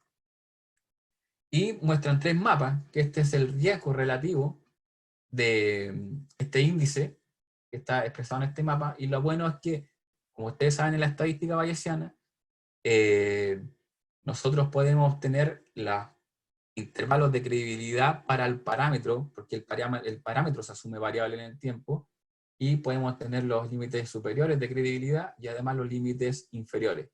¿Qué quiere decir? Que tenemos cierto rango con respecto a las estimaciones que nosotros estamos teniendo, en función del mismo parámetro. Dejo esto acá presente para los que quieran hacer algún tipo de investigación relacionada, porque a mí me pareció bastante interesante. Todo lo que presenté anteriormente están con estas referencias, y ustedes lo pueden encontrar en la literatura, entonces pueden reproducir los mismos casos. Ahora voy a hacer una presentación respecto a algunas investigaciones que nosotros hemos desarrollado.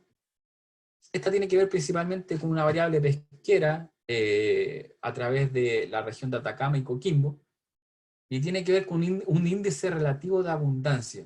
¿Qué es este índice? En simples palabras, trata de representar la abundancia de un cierto recurso en el mar.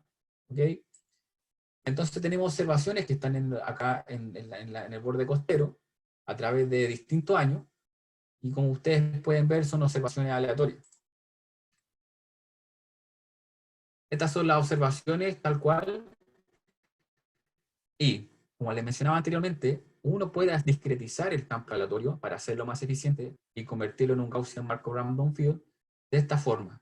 Uno puede construir este dominio espacial en IRLA y todos estos triangulitos me permiten establecer las dependencias espaciales. Entonces, por ejemplo, esta observación que estoy acá marcando casi no tendría ninguna incidencia con una que está mucho más cercana a este lugar de acá. Perdón, este lugar de acá. Eso me hace que mi costo computacional sea mucho más eficiente y no presenta ningún tipo de variación en términos de la estimación de los parámetros que quiero presentar, de las posteriores, por ejemplo, en este caso. Nosotros construimos 6 modelos distintos para ver cómo es la evolución de esta variable en el tiempo. Propusimos un modelo lineal generalizado, un modelo lineal generalizado mixto con distintas covariables, y bueno, lamentablemente no coloqué acá el indicador de cuál era un wake en el caso de estadística bayesiana, y obviamente el modelo espacio-temporal con algunos efectos aleatorios y con dependencia espacial tenía mucha mejor performance estadística que el resto. Y además me permite obtener las posteriores, que vendrían siendo mis predicciones, para el año siguiente, de dónde estaría la concentración máxima. Bueno, esta está en función de los parámetros asociados, pero los con color rojo me representan dónde estaría la mayor abundancia en función de este índice relativo. En este sector de acá, si ustedes se concentran solamente en el sector de color más o menos celeste, estaría la desviación estándar con respecto a este tipo de observaciones. ¿Ok? Y esa investigación ustedes la pueden encontrar en este artículo que nosotros publicamos el año 2018. Fue también desarrollado con INLA, entonces también lo pueden encontrar y pueden hacer algún tipo de comparación con un análisis que ustedes quieran desarrollar. Ahora, también estamos desarrollando con un profesor de Finlandia, Aki Vettari, que es probablemente los que conocen la estadística bayesiana tengan noción de él, que es el autor del libro BDA, y Cole Monahan, que es un investigador de Estados Unidos. Y estamos desarrollando un modelo para tomar en cuenta la dependencia espacial, obviamente, pero con barreras físicas dentro del dominio espacial. ¿A qué me refiero con barreras físicas? Si nosotros nos concentramos en la zona norte de la isla de Chiloé, que vendría siendo todo este sector de acá, estos puntos rojos son sitios de pesca, ¿ok? En estos sitios de pesca, las distribuciones, las especies que son capturadas en esos sitios de pesca presentan cierta distribución. Pero esa distribución está condicionada por estas islas que está acá, o estos límites geográficos. ¿Qué me quiere decir eso? Que en ciertos sectores no puedo ir más allá o más acá, no puedo asumir ciertas condiciones de estacionalidad o de isotropía. Entonces nosotros creamos los límites y la barrera hasta dónde debería llegar la distribución por la barrera geográfica, y además generamos la triangulación para hacer eficiente el modelo matemático. Bueno, este trabajo ya está casi en su fase final y probablemente lo tendremos publicado, esperamos, dentro de este año. Pero está bastante interesante porque es algo súper novedoso con respecto a esta barrera física de distribución. Bueno, y como conclusiones, les puedo decir que es posible proponer nuevos modelos de forma eficiente para datos con dependencia espacial explícita. Costo de computacional de estimaciones notoriamente bajo en comparación con otras metodologías. Si ustedes consideran un método clásico de MCMC para inferencia bayesiana y lo comparan con las integrales de Laplace, un modelo con 10.000 observaciones con las integrales de Laplace dura aproximadamente 10 minutos, y otro modelo con un MCMC tradicional puede demorar 3 o 4 horas. Entonces la diferencia es muy grande. Y para los que quieran investigar un poquito más sobre esto, aquí les doy acceso a la página donde le podemos hacer clic. Me permite a ver si lo puedo... bueno, ustedes le hacen clic acá, entran directamente y la página me abre una página donde hay librería asociada, donde muestran cómo hacer la grilla espacial, donde cómo poder establecer distintas verosimilitudes para mi variable a modelar. Hay un montón de opciones que uno puede aplicar. Además existe un foro donde ustedes pueden hacer consultas, los creadores le responden a la brevedad y no tienen ningún problema con respecto a las preguntas. Así que el que quiera hacer más investigación con respecto a esto está disponible en esta página. Y bueno, acá están las referencias que están en ese slide por si alguien las quiere revisar. Y eso. Gracias. Excelente, muchas gracias, Joaquín. Bueno, vamos a destinar un ratito más, unos par de minutos para generar dudas, para que hagan sus consultas. Insisto, nuevamente pueden utilizar el chat o el audio. Recuerden que están todos muteados, pero se pueden desmutear. ¿Dudas? Cualquier duda, bienvenida.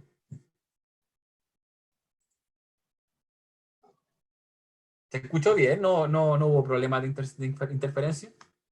Sí, al principio hubo un poquitito de problemas con el audio. Te saqué el video porque pensando en que podría ser el video además que te está chupando un poquito. Claro.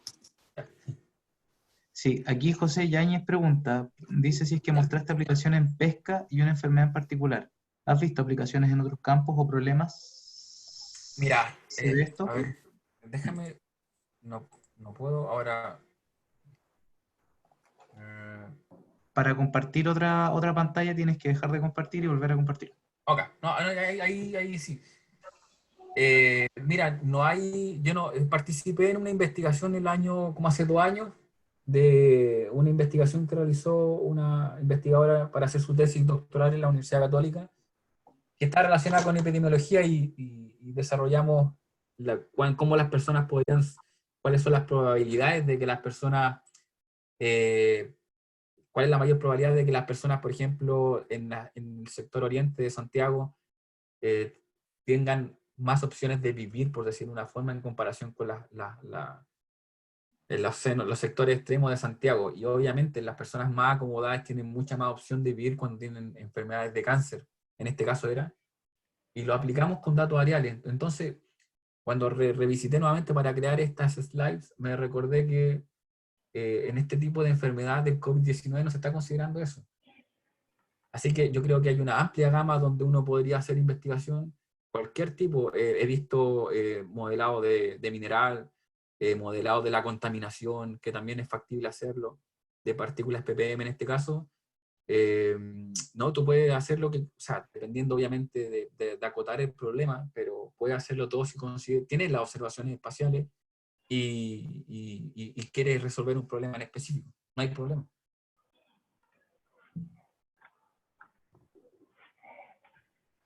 Perfecto. Gracias Joaquín. Gracias, te da José también. ¿Aló, me escuchan? Leonardo, te escuchamos. Hola, ¿qué tal? Muy buena presentación, súper interesante. Tengo una duda con respecto a la metodología. Básicamente, ¿hay alguna manera de poder especificar la estructura temporal que subyace en el proceso latente? Y lo otro, Sí. esto reproduce una estructura espacio-tiempo separable, ¿cierto? Mira, tú puedes hacerlo de distintas formas. En este caso espacio-temporal que nosotros realizamos para las ciencias pesqueras, la estructura de dependencia espacial la hicimos solamente a través del espacio, y la dependencia temporal lo hicimos a través de un efecto aleatorio con el proceso autorregresivo. Ya, perfecto. Y la parte de la estructura de matriz de varianza-covarianza son separables. Ya. Y con respecto a la estructura temporal, ¿eso se puede generalizar? Por ejemplo, para un autorregresivo de orden 2, 3. Puedes tener, mira, creo que en la literatura hay puedes hacerlo en esta librería hasta 2. Yo he visto hasta el 2, un autorregresivo de orden 2. Ya, perfecto. No sé si existe el de orden 3, pero sí, tú lo puedes hacer porque tú puedes incorporar estas dependencias temporales como efecto aleatorio. Y estos efectos aleatorios tú le das la función de visualizamiento, en este caso, de la que tú quieras. Puede ser el proceso autorregresivo, puede ser espacial. haces IS-Spline también, entonces tú puedes hacer los que, obviamente cuando ya se produce demasiado suavizamiento, después en los diagnósticos que tú haces del modelo, te va a decir cuál es el mejor, pero tú puedes incorporarlo de la forma que tú quieras, o como tú creas que es la más conveniente a tu problema. Ya, genial. Ya, eso sería. Buena, gracias. Vale. Bien, gracias, Leonardo. ¿Más dudas?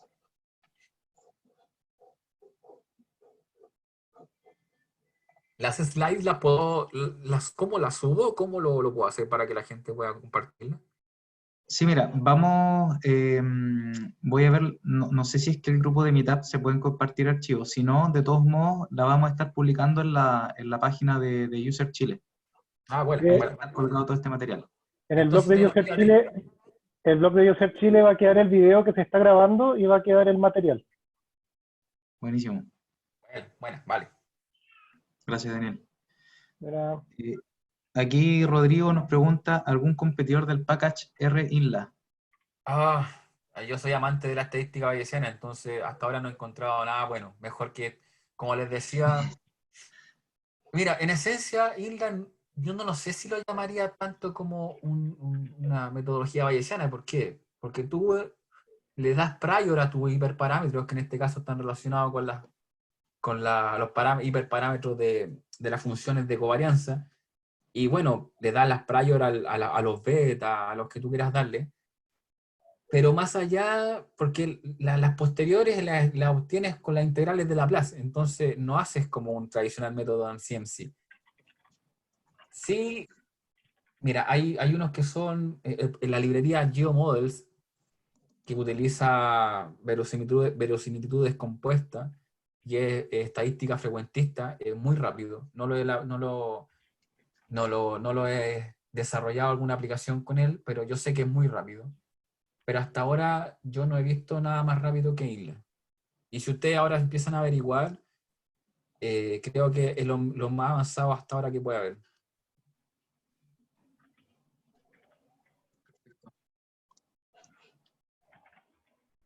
Súper. Hola, yo tengo una pregunta. Hola, Manuel. Hola, mira, ¿sabes qué? Cuando viste como 6 modelos, pero ¿qué criterio estás utilizando para elegir tu campeón en este caso? Otra cosa, porque estaba ocurriendo me di cuenta, estética bayesiana. ¿Qué distribución a priori estaba utilizando? Eso sería nomás. Ok. Gracias. Bien. Por ejemplo, para determinar al mejor, entre comillas, modelo, utilizamos el criterio de Wake, que es la penalización de las verosimilitudes, pero dentro del marco de la estadística bayesiana, que vendría siendo como la IC dentro de la estadística frecuentista. También está el CPO, que también está disponible dentro de la misma librería. Y las distribuciones a priori, como te digo, como son modelos gaussianos latentes, todo dentro va de tu eta, que está empaquetado, por decirlo de una forma, para que sea un latent Gaussian model, y todos tus parámetros tienen distribución normal. Los parámetros asociados a tus coeficientes, a los beta en este caso. La distribución a priori de el rango, el kappa y la varianza, tú les puedes dar distintas distribuciones a priori y especificar en la misma librería. Por ejemplo, puedes darle una distribución, generalmente se le da una distribución half normal para las varianzas porque tienen un dominio positivo. El rango también tú le puedes dar una log normal incluso. Y el kappa es un poquito más complejo de estimar porque está relacionado con el rango, con la distancia espacial. Pero siempre tienden a dar una prior estándar donde tú puedes partir y después puedes ir mejorando con respecto a las estimaciones que tienes. Ya, ¿Sí?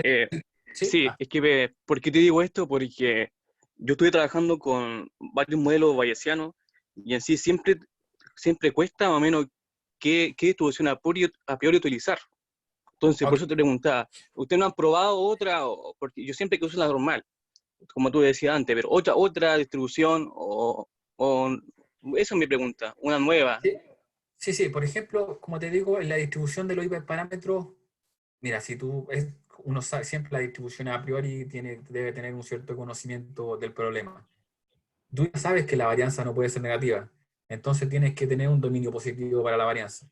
Tienes que buscar alguna distribución que se asocie a este tipo de distribución.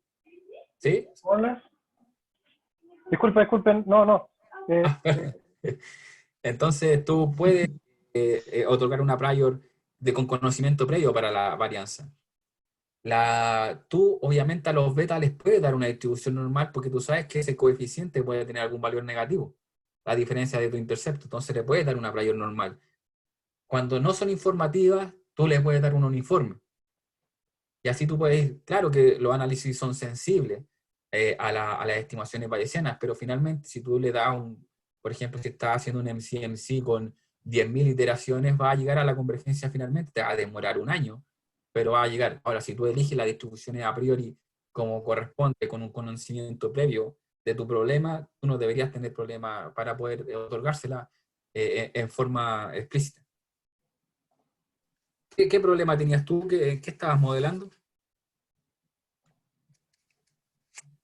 No, y yo estaba en mi tesis de pregrado, y ahí comparé modelo asimétrico con simétrico.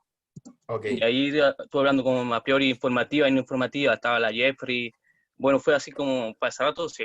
Pero vi como este caballero un poco. Claro, mira, Gracias. Sí, ok.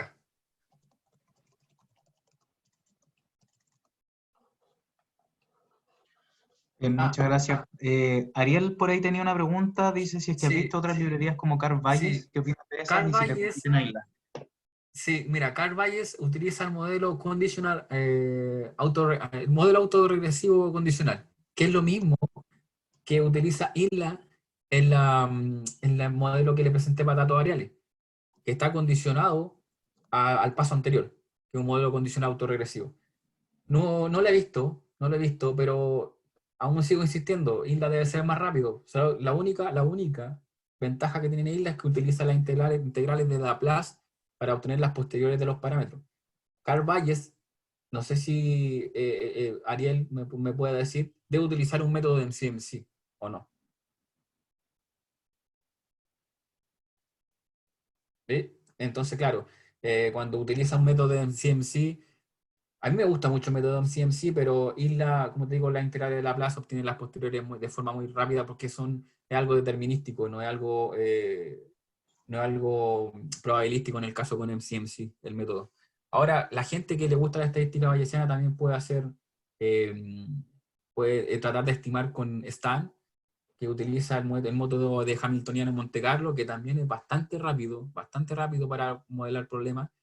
Aún no tiene integrales de Laplace dentro de su software, pero aún así es súper rápido para este tipo de problemas. Entonces, la gente también puede hacer una averiguación con Stan. Stan es bastante interesante también.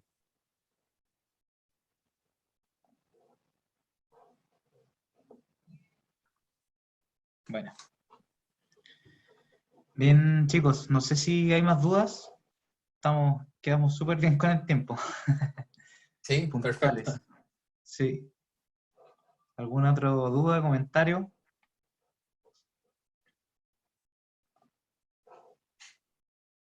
Ahí, otro José. Hola, estimado. Cuando estás haciendo análisis georreferenciado, ¿has tenido problemas de procesamiento cuando tienes una gran cantidad de latitudes y longitudes? ¿A qué se refiere con procesamiento a la estimación computacional? Sí. Claro, es lo que le presenté yo en las diapositivas anteriores. No sé qué tipo de librería esté utilizando, quizás está haciendo alguna interpolación con Kriging, y Kriging generalmente utiliza, o un modelo de regresión, y el modelo de regresión generalmente utiliza un Gaussian Random Field. Si utilizas un Gaussian Random Field, te va a demorar una eternidad hacer la estimación. Si utilizas el Gaussian Markov Random Field, va a ver como el tiempo computacional disminuye notablemente. Ahora, como les dije, yo en este paper que nosotros sacamos teníamos 15.000 observaciones en espacio, y el modelo con 5 covariables se demoraba 7 minutos, 10 minutos, nada.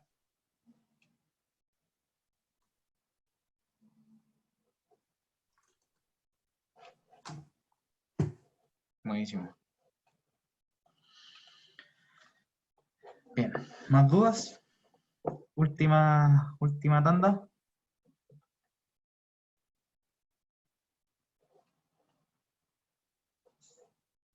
Cualquier duda, en todo caso, si no quieren hacerla por esta vía, la pueden hacer por mi correo. No tengo problema en poder ayudar si quieren utilizar esta librería. Perfecto. Bien. Bueno, entonces ya para cerrar, no hay mucho más que decir, pero quería darle las gracias a todos por la participación. Bueno, gracias a ti, Joaquín, gracias a Rodrigo. Muy buenas Nada. exposiciones, se agradece bastante. Y bueno, espero que les haya sido cómodo el formato. Por ahí también leí que a varios les acomodó. Tenemos presencia también de otras regiones, así que pinta para bien este nuevo formato. Así que eso, darle las gracias a todos nuevamente. Y el próximo evento lo vamos a coordinar, lo estaremos informando por redes sociales. Y como les dije al principio, va a ser súper importante que confirmen su asistencia a través de la página del grupo de Meetup, no por otro lado. Ahí se les van a dar las instrucciones, las contraseñas, etc. Así que eso, muchas gracias a todos y estaremos ahí comunicando las próximas fechas. Gracias. Vale, gracias. Listo. Que estén muy Gracias bien. a todos. Chao, chao. Gracias. Chao. Chao.